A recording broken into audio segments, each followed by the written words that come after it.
Imagine a world in which technology and nature exist in a harmonious balance with the express purpose of creating the perfect motorbike track. Doesn't make sense?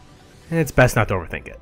Hey everybody, Alex here for Nerdy Inc. coming at you with a review of Trials Fusion.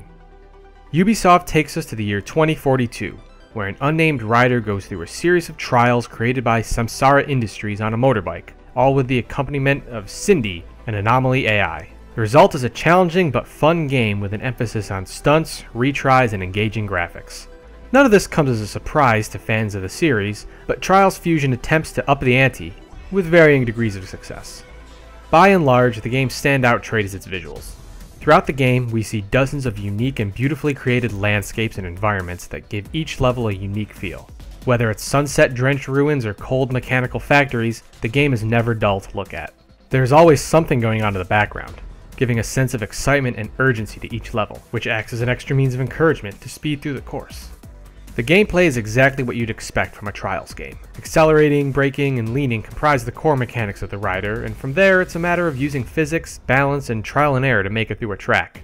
As the tracks get more difficult, playing around with the controls becomes a necessity, and you'll find yourself hitting redo over and over again. That's not to say the controls are bad, they just take some getting used to. The only facet of the gameplay that is sloppy, however, is the stunt system. While it's easy to do a flip or basic stunt, perfecting the movements for FMX tricks is a lot of work. The controls don't make it easy to choose a specific stunt, so there may be times when you're flying through the air in hopes of doing a trick and you end up just flailing around aimlessly before returning to your bike. Since you need a set number of medals before you can advance to the next part of the game, you will find yourself going back and replaying older levels several times. This can become tedious, as you will be used to playing the advanced levels so much that the easier levels then seem too easy. You may find yourself leaning and moving too much. Don't overexert yourself on tracks that use a minimum level of controls, as that's how those levels were meant to be played. It's best not to overthink it.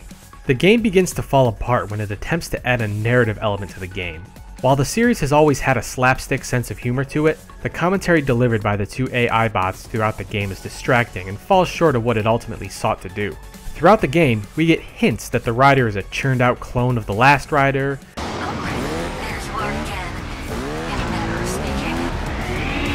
that Samsara Industries is up to something nefarious, I suppose our ways might seem strange to you. Security alerts, the crates, the endless rider tests. The point is... Warning. Security breach.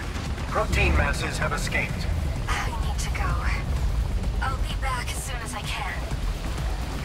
and that the planet has become dangerous and uninhabitable in many places. The Wildlife Association advises you not to walk too close to the water due to misunderstandings with certain reptiles. These are only short sound bites dropped here and there throughout the game, but it ultimately didn't work. You can tell the game was trying to create a sense of suspicion, similar to that of Portal. Unfortunately, the game didn't commit to this narrative, and we're left with a few comments that just don't pan out into anything, and a sense of humor that falls a bit short. Attention workers, our last major industrial accident was 14 minutes ago. Keep up the good work. Of course, as this is an arcade-style moto platformer, strong narratives are not to be expected at all. It's best not to overthink it. The main draw of the game, of course, is not the single-player career at all. Now that online multiplayer has been added, the game takes on a new life. With an ability to create your own tracks and customize your bike and rider, the game works better when played against friends, rather than alone. The course creator takes some getting used to, as it isn't quite as intuitive as one would hope. Customizing your rider works exactly as you'd expect as well. There are enough futuristic and humorous outfits to satisfy players. At the end of the day, it is a fun game that you can pick up here or there without feeling like you're committing to too much. Familiar controls and beautiful graphics make the game enjoyable. Just remember, it's best not to overthink it.